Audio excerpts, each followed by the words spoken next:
The latest census data from 2021 shows seniors over the age of 85 are among the fastest growing age groups in the country. The number of people over 85 more than doubled since 2001 and is now expected to triple by 2046. It's another indication of what experts warn will be a crisis in elder care in this country. Joining us live tonight is the CEO of the Ontario Long-Term Care Association, Donna Duncan. Donna, thank you for joining us. I've heard the term before, silver tsunami, talking about the aging population and the impact it's going to have. What does that term mean to you? Well, we've heard it called many other things, the baby boom bomb, the great wave.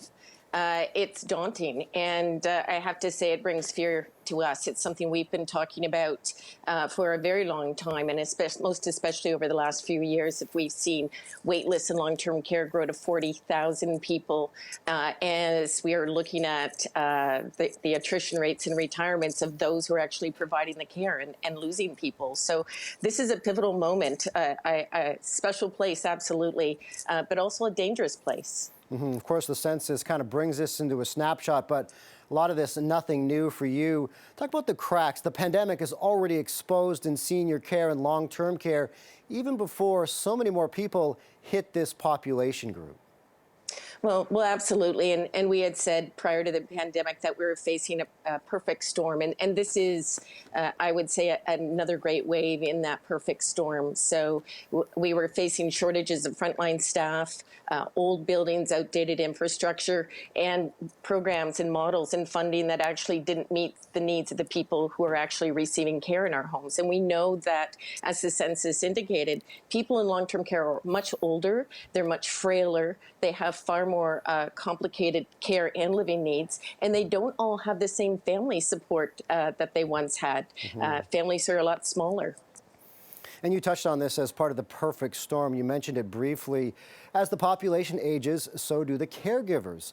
What needs to be done to invest in more people here, not just buildings in particular and beds, but the people, educating another generation of nurses, doctors, and care aides as well? Well, and we're going to have to be bold. We know in Ontario, to meet a new standard of 4 hours of care and to fill spaces and staff for 30,000 new long-term care homes, long-term care beds, we're going to need over 85,000 staff. What we haven't calculated in is how many people did we lose over the last 3 years? How many people retired? And how many people and who will be retiring over the coming years in long-term care, home care, hospital care, in our broader healthcare system? We're going to have to be bold. It takes 8 to 10 years to train a medical specialist, 4 years to educate a nurse. In Ontario, our population over 85 will double in 13 years. So we have a lot of work to do, and the normal training programs are just simply not going to work. And is enough being done now with those time constraints in consideration?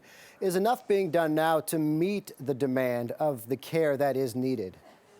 We're making a start in Ontario. There have been investments in new PSW programs and nursing programs. A new med school's been announced, but it will be at least 8 years before we see doctors coming out of med school. We really are going to have to do a profound rethinking of how we educate our professionals, scope of practice of other professionals, health pharmacists and physiotherapists and recreation therapists.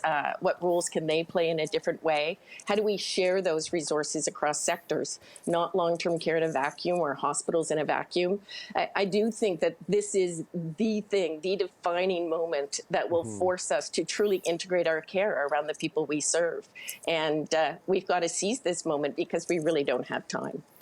And of course, it's not just about the senior in care. Everything about their care also falls to their family.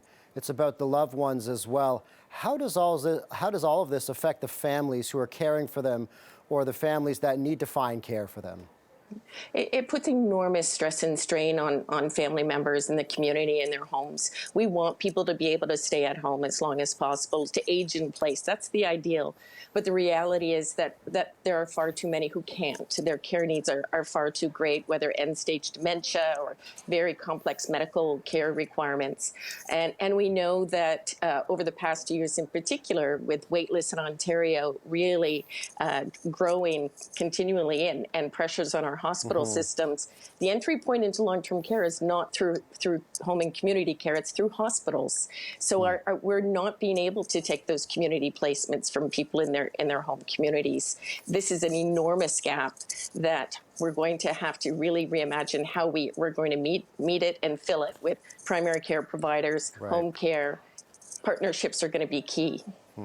Donna Duncan, CEO of the Ontario Long-Term Care Association, thanks so much for joining us tonight. Thanks, Scott. Keep well.